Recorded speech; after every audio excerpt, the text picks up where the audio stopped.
here on Facebook. Facebook, where you at? Yeah.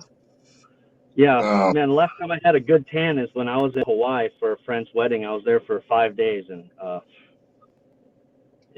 you were never oh wow, man. You were in Hawaii? Hawaii for like 7 days, 7 full days. We were there a whole week. So it was that was like the best tan I ever got. I left from like, an island native. I was like in the water all day, swimming. It was,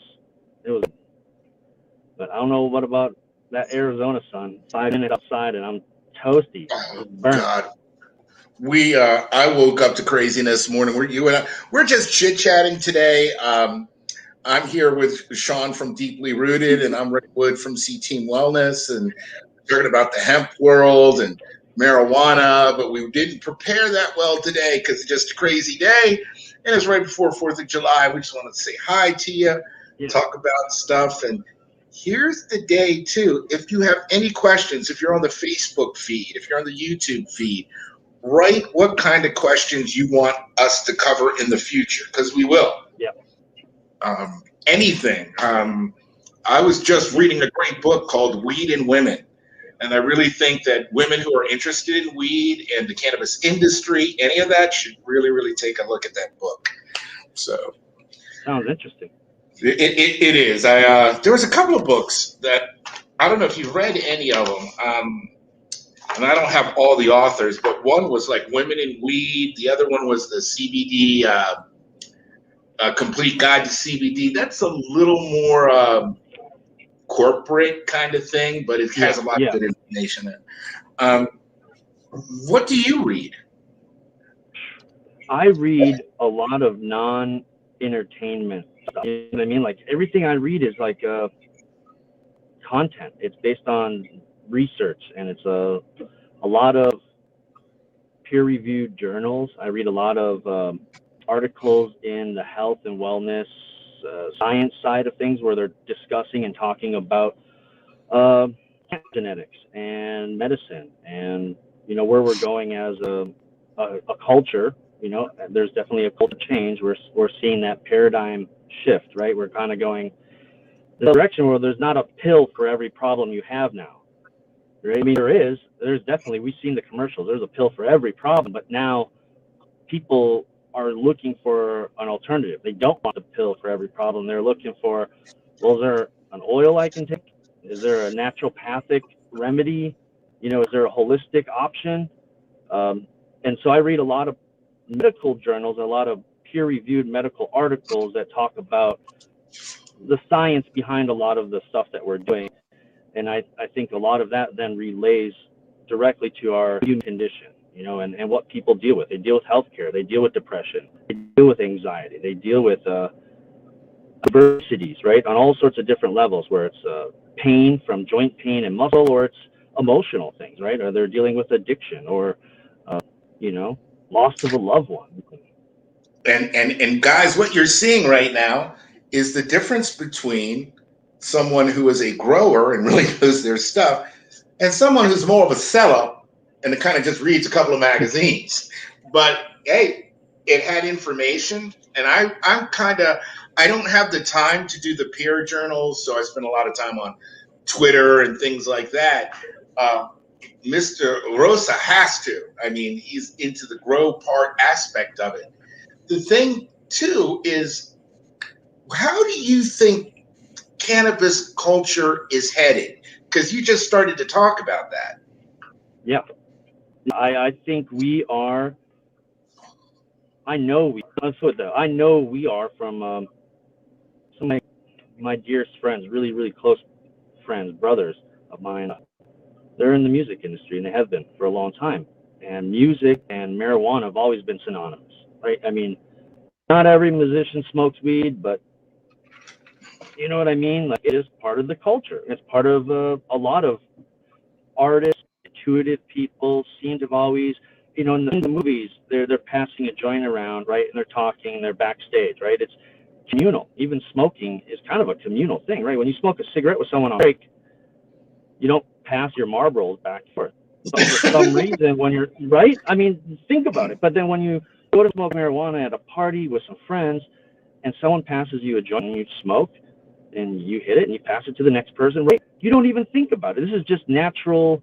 This is a way we communicate as humans, right? I mean, we've obviously are all aware that natives have been doing this for a very long time. The peace pipe has been around for a very long time, right? And a combination of tobacco as a spirit offering, right? Spirits, they like offerings, and this was a peace offering that you could make and kind of set the intentions and the tone right. And if you got to work something out with some people, you sit down, you have a smoke, and you come to a conclusion. Right? You work it out, you talk it out, and it's communal. You're passing something back and forth to each other and talking, and that culture then is what I think we're going to start seeing our culture elevate back to now. So we're going to get back to where it's not going to be swept under the rug or hidden, maybe not so many negative connotations that everyone that smokes weed is not just a stoner who sits around eating,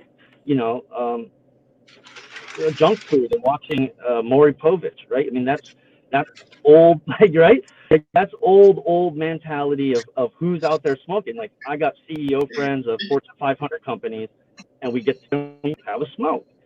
And we're very productive, high functioning people who care about their communities. And I'm jumping in only because this is a really good point. The difference between Sean and I's ages are not that important, but I come from a time where everyone looked down on it. You couldn't just go medicate. You couldn't keep it in your house. I mean, the culture was anti-using. Yes. And we live in Arizona. We both do. And it's different. I mean, when people out on the East Coast, when I talk to them, they think like there's a bunch of young stoner kids in a dispensary and everybody's stoned. It's like, not here in AZ, not in LA, man. It's regular old people, young, old, in between. Yeah. It's the secretary at your office. It's the guy cooking your food at your favorite restaurant. It's a call center worker when you call in to talk about your past due on your bill or changing something on your phone. It's everywhere. It's everyone. I mean, we know that people now are saying that 60% of the population has admitted to using, for trying it and using it. So we know that's shifted. It used to only be 40%. 2-3 years ago, only 40% would admit to it. Well, now we have people who've been using for 10, 15 years who say, yeah, I do. And they're not worried about losing their job or losing credibility or being looked down on, Now, I came from that generation that was always worried. People, like in-laws knowing about it, my friends knowing about it. It worked well for me. It was great, but I had to keep everything shoved down. And there's still people who don't feel comfortable about it. And I'm saying we're getting to the point where that doesn't matter anymore. Right. I don't need some 60, 70-year-old telling me how I'm supposed to live it or how if it works or it doesn't work. Right. And I have. I've had a retired police chief, retired over 20 years on the force. Definitely never had that mentality before. Never really thought of it as something he would participate in. Always thought it was kind of a recreational thing, right? It's for the guys who like a little bit more than the beer, but they're not junkies. They're not, they're not into the heavy stuff. So it just wasn't something he touched. And then he got sick, really sick. The big word, the one C word that no one likes, right? Really bad stuff. So yeah. So we helped him. We got him some medication, oils, and some smokable product as well for the pain and the anxiety and the stress, and oils for helping the body and going into repair mode and helping, fight some of these things that he's already fighting. And it's helped.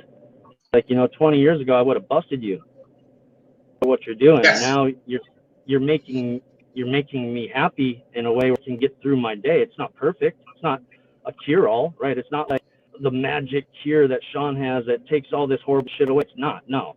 But it helps. Although I did have some of your. Yeah, yeah.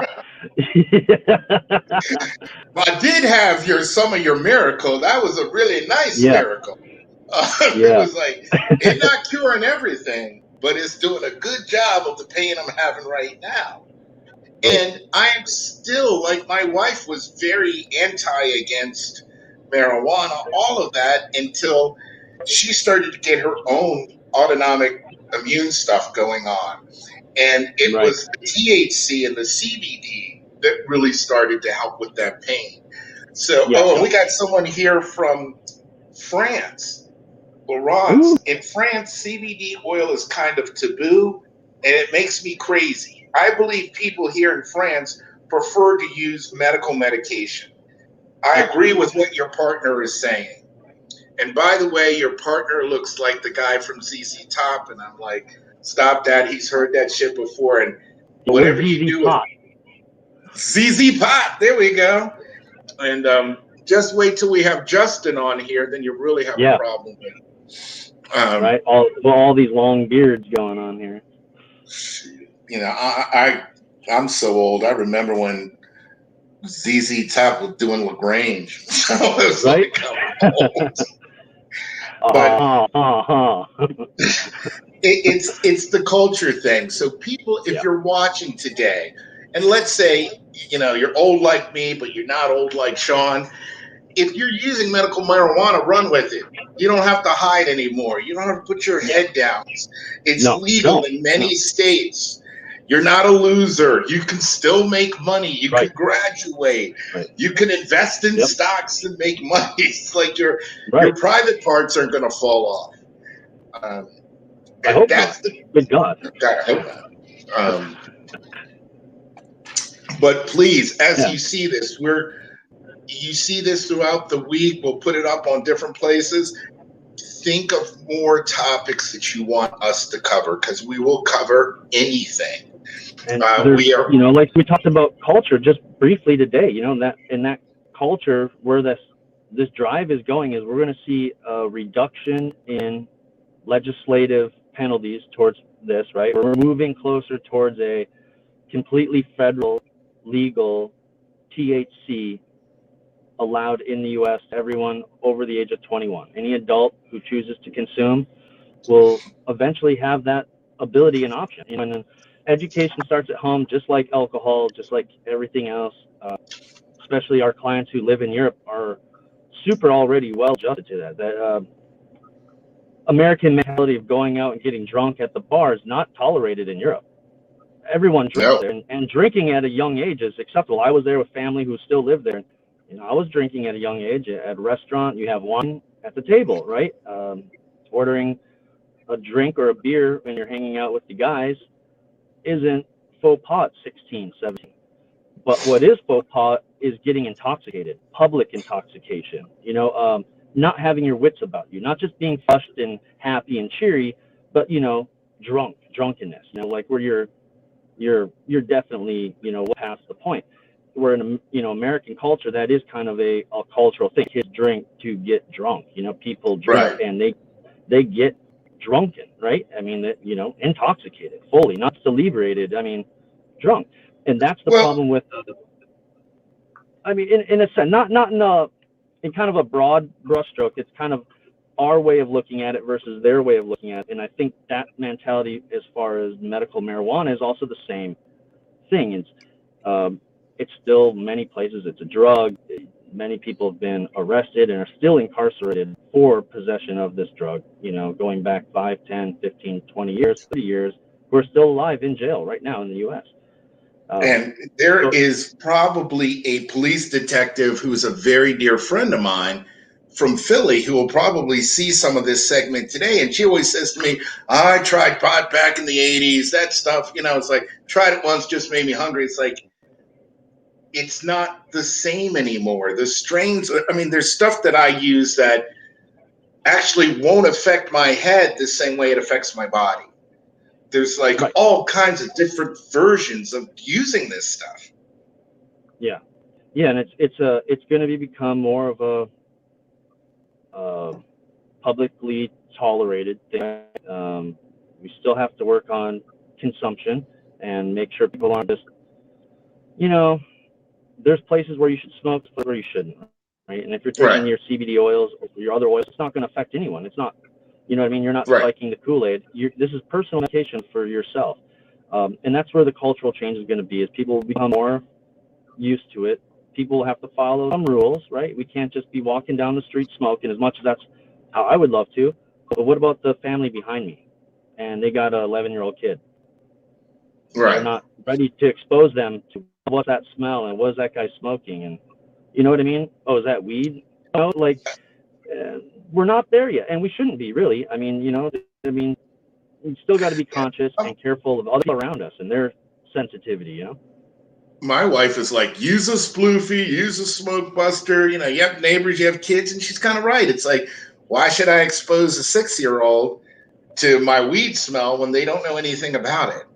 Yeah. So it's like, so I really, really get that. And, Yeah. you know, And I think that's those are the big changes. Those are the big social changes, right? So this just comes with lots of time and people handling things rightly and doing the right thing. People thinking about things and doing the right thing. There's always going to be people who screw it up for all of us, right? There's going to be the one or two people who just kind of give it the bad look and give it that bad connotation, right? That it's had already for years, that stigma that you said that's still carrying around. I think that over time, the next 5 years, we're going to see that stigma wash away, and we're going to see more emphasis on personal health and people taking responsibility for their own health care, which means if they want homeopathic, the options are going to be there. If they want naturopathic, those options are going to be there. And I think those options are going to eventually be brought mainstream through these normal channels that we see them, through the CVSs, through the Oscos and Walgreens and the Targets and the Walmarts of the world, who won't be able to sit and laden, you know, watch other companies like Amazon come out and said, we're doing it. We're going to be shipping THC around the state in California real soon. You'll be able to buy your weed what? on Amazon and have it I sent to didn't your hear house. that. Yep. Yeah. Bezos just came out and said that about 2 weeks ago. So Wow. let's, You can yeah. order your weed on Amazon in Right. California. And that's huge news. Yeah. Now, somebody just asked me from Philadelphia, what's the difference? I know the difference, but you've got a better way of saying it. What's the difference between sativa and indica? That's just what they asked. Okay. All right. It's great. Great question. They affect the immune system differently in our bodies. So it's kind of like, what's the difference between decaffeinated coffee and caffeinated coffee, right? They're both coffee. Well, one has the caffeine still in it. The other one, they've removed the caffeine. So they've altered that plant to produce a bean that has less caffeinated, you know, stimulant in it. So less caffeine, less. It's a drug. You know, caffeine is a drug.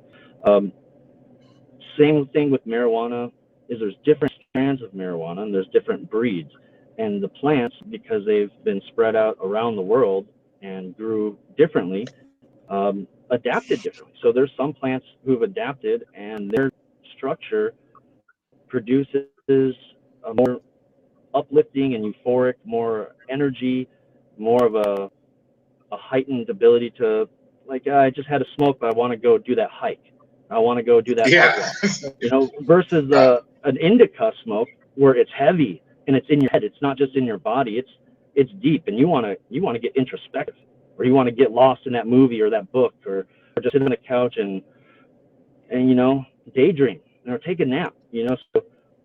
So now you have two variant plants, and you can mix those together, 50-50, 40-60, 80-20, and then you end up with all these different strains that affect the body differently. So if you go full sativa, it's more uplifting, more energetic. If you go full indica, it's couch lock. It's the kind of thing that makes you just want to, like, melt.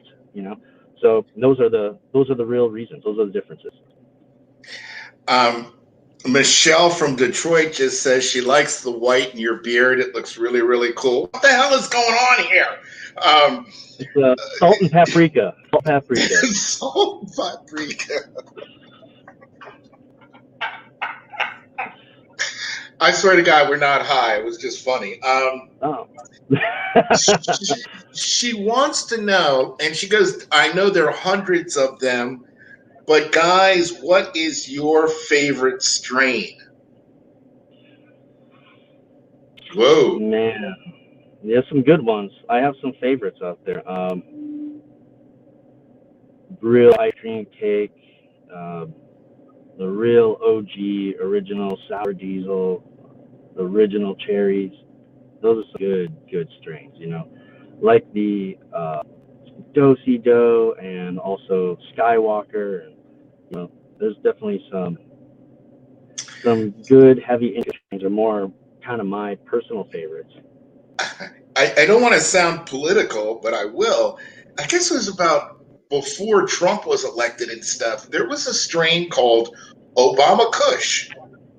Yeah, And yeah. I've never seen it again, but it was enjoyable. It was a nice, relaxing, but it was called Obama Kush.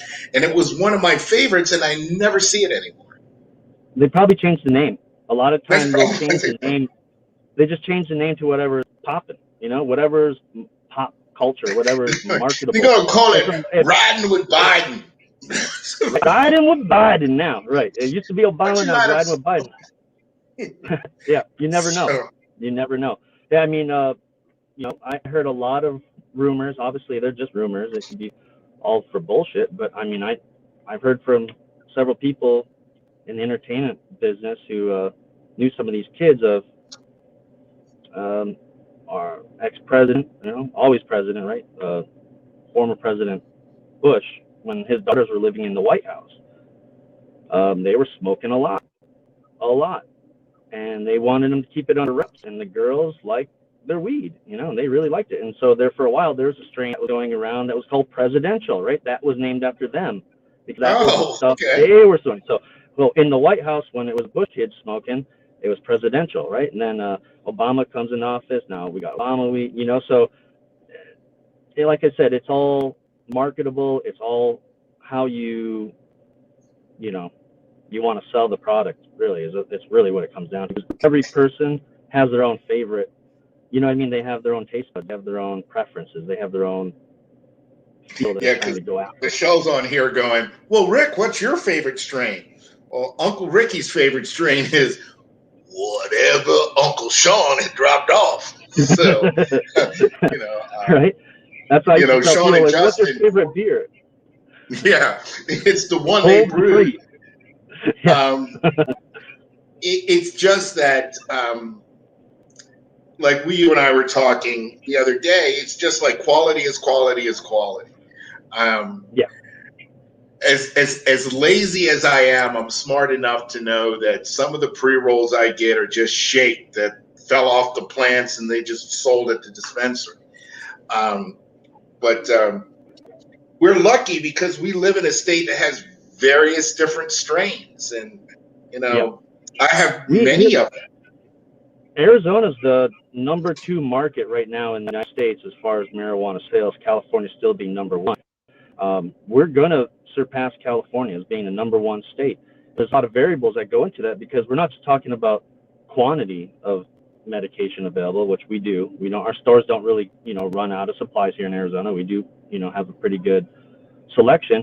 But the capita, right, per capita, how many people in Arizona are going to these dispensaries? We're getting very close to beating out California as the number 1 market. Plus, we have a lot of tourism now. Obviously, we've always had tourism, but now we have tourism where they can legally purchase cannabis here in Arizona for recreational use. You're a 21-year older adult, you can come here from out of state where it is illegal, come here and go to the DPC of Scottsdale, have a smoke at your hotel, walk across the street, and go to an event or to a show, thing, and that's tourism. And they know that, and they're all for it. And so Arizona has a really, really good selection of dispensaries that are clean, beautiful dispensaries, well stocked, pretty knowledgeable. I'm not going to go as far as saying that they're knowledgeable, but they're pretty knowledgeable. I mean, you can walk in and I'll pick out any person behind the register and I like this and I like that, and they can kind of guide you in the direction. They may not have exactly what you want, but they're going to get you somewhere close to what it is you think you like. And I've been out to Kind Meds out in Mesa. Gabe's staff out there, yeah. incredibly knowledgeable. Yeah, Also, I would say they're probably one of the most knowledgeable of anyone I've dealt in the industry. There are other people I know, other places, but that place they really like the knowledge. Local joint that is down in Tempe. Back in the day, Jamie and all those guys really know their stuff. Now I haven't been in there lately because the pandemic and everything, but I'm slowly starting to make my way back into the dispensaries. Right. And if you guys see this shoot and you're a dispensary owner or something like that, don't forget that Cannabis Team USA, which is my part of all this, will come in and shoot the dispensary. But you got to ask me, and there isn't a charge for you, but we will do that. So just let me know. So take advantage of it. You know what? It's so funny. 3 years ago when I started doing that, Sean, it was like getting on your hands and knees to beg to have them come and shoot because they were being so private. Matter of fact, one of the first people that never gave us a problem was Local Joint and Gabe at Kimet. So there are pictures of their stuff. So if you guys want your pictures and advertise, this is the time, man. That's full free stuff. So, all right. Yeah, we did a comedy show on Friday. We went to a concentrating comedy show that was over at the Legends in Phoenix, like an older style reception hall, kind of like a venue. And we went there, and there was a public open consumption event with they had 5 or 6 different comedians, a bunch of booths, and people were going around do dabs and smoking, open consumption, people sitting on a little VIP section we had there and rolling some up. And it was interesting. People were just walking around smoking, a lot of first-time people out there. I can't wait till that's more and more acceptable. And because to tell you the truth, I don't have a lot of interest in booze. I would rather smoke a joint after a meal than anything else. Right. Now here's a great question for you. Which one's better, the smoke before you eat or the smoke after? Oh, shoot. I would say since it's a digestive, after. Okay. For me, but you're going to tell me it's before. I always liked that smoke before, and then that, the buildup. Like, wow, man, I'm starving. Not only am I got a nice smoke, I'm feeling it. That's always the best for me. I always feel like that smoke before you eat. Okay. Now, people who have my wife has something with her that affects the stomach. So, is it better to use like your pen or whatever afterwards for the healing aspect as a digestive? Oils as a healing. So anytime we're talking about any repair, any type of work on the immune system, whether it be a vascular or tissue-based or blood-based, oil is the way to get you the health and the repair to your stomach issues, digestive issues, blood pressure, things that that we're looking at. The smoking side, really, its main benefit is psychological. Quite honestly, it's a psychological benefit. Yes, it's an appetite stimulant, so you're going to get that, right? Especially if you're taking a THC product that's heavy in THC, there's going to be an appetite stimulant, which is great for people who are dealing with issues that they're sick all the time and it kills their appetite, or they're on medication that takes away the ability for them to want to eat, right? Especially if you're dealing with cancer, you're dealing with some very advanced stages of some bad immune disorders, diseases, like AIDS and advanced stages of degenerative diseases. They take away your appetite. The pills that you're on may take away that appetite, and then what nutrients are your body getting, right? I picked at this today. Oh, I had a little bit of that. Now you give someone some medication and you make them some homemade chicken noodle soup, and they scarf down the whole bowl, right? And now they're getting all those vitamins, all the nutrients. They're getting all that good chicken fat, to go help lubricate things, and their body's getting all these good proteins and the good basis of life, right? All that good stuff. Now they're eating it, not just taking tips and saying, I'm okay, but thank you. They ate the whole thing. So, yes, the body needs to eat. we need to be able to eat. We need to be able to put fuel in our tank and keep us going. Get those white blood cells working, get the red blood cells working again. Get the whole system back on track. And so that's why when we're talking healthcare, not recreational. Oils are going to be to get the body where they need to be repaired. Smoking is going to help with the mental aspects of things, the mood, the depression, the anxiety. Also, smoking is a great way, you introduce the product that way as an immediate appetite stimulant. One of our patients, poor thing, hadn't eaten in 7 years.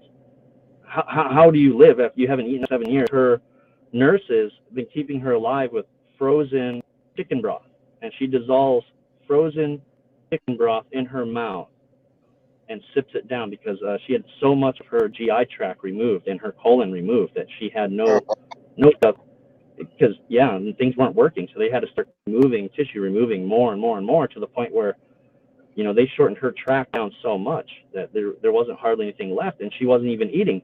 And she got on our RSO and taking it rectally. And They only would get it in her body, and after a while she was eating. She had her first meal and her first bowel movement after 7 years. wow, that's amazing. Yeah. it's And the amazing. body's back on track now. That is great. Darlene Lang is waving to us. Hello, Darlene Lang. She's out in Anthem. We're saying hello back to her. Hey. Before we wrap up here, you said something really important, and I think there's probably going to be a show where we could just talk about it alone. But for the new viewers out there, could you explain what RSO is, Rick Simpson oil? Oh, yeah. Rick Simpson oil. So Rick Simpson, he's innovator. He was a very, very important person in the advancement of this plant as a medicine early on, even though it was still heavily looked down on and regulated, and very much so people giving up their lives to make RSO for patients, and willing to put yourself in the place where you could go to prison for it. So RSO is that concentrated blend. It's an activated form of the molecules of the CBD components, which include all the cannabinoids, THC, THCA, THCV. Then we have all the CBG, CBN, CBDs, and all the different variances and variables that we talked about one of our earlier shows. And we'll get back into those again. We're going to get the graph up and go over and show everyone all the different parts of the body. And when we take all those different cannabinoids, we activate them by heat, right? So you get it to the point where they're ready to go. So you pretty much, it's like when you get like a meal that's already pre-cooked and all you have to do is microwave, right? And that's kind of what RSO is. It's already activated for your body to accept the chemical in an active state by temperature. So when you ingest it, it immediately goes into your system. And when it's active and in your system, it's going to go out and it's going to destroy free radicals, right? It's going to go out through the body. It's going to find tissue that is being affected because it's degenerative or the cell is dying or it's been infected. And it's going to find these things and it's going to help flush them out, like a candle with glass put over it. It only takes a few seconds and that flame sucks up all the oxygen and it's just smoke and soot in the glass. And that's what THC is, the glass over the flame. Flame is the problem we're trying to address, whether it be cancer or other type of inflammatory disease or a degenerative cell disorder or any other type of immune system effect. The THC is the glass that covers it and it smothers it. When we remove the glass, that's what the CBD does. It takes the glass off and it washes all that soot and smoke away, which is basically it's taking the particles of the body that it's dissolved, the things that aren't supposed to be there, and hey, you're foreign. You're not supposed to be here. You're hurting this cell. I'm going to destroy that cell, and then I'm going to repair the tissue that was touching that cell got affected, right? So I'm going to take the bad stuff away, and I'm going to clean up the good stuff and get it healed, like putting a Band-Aid on it, and we're going to flush out the bad stuff through your normal waste factory. You're going to sweat it out. You're going to, all the normal ways we get rid of toxins in our body, it's going to flush it out. And that's why we see a result, because there is a symbiotic relationship between these two species, this plant and us being mammals, humans, and it works. So to today has been, as we wrap stuff up here, because this has been a great show. I really enjoyed this. It was very informative. Thank you so much, Sean. Thank you. Really. And to everybody else, you see where you can get our stuff. We will be back on next week, probably on a regular time on Tuesday at noon, Arizona time, Pacific Standard Time. And we may either have like Seth or Justin or somebody on as a guest. I think we should. We should have our edible. There's a couple edible chefs that we both know that we should probably get on here as well, because I've gotten some stuff through some of the emails about cooking with the CBD and cooking with the THC and that kind of stuff. We'll do a cooking show. Maybe we do it like food-based show. We talk about things we've made at home that work, things that we've tried that don't, kind of save some people making some mistakes and things, that you can see Sean and Rick make like THC Twinkies. So, and with that, peace out, everybody. Thank you for tuning in, and we will see you next week. All right. Thank you. Thank you. See you, buddy. See you.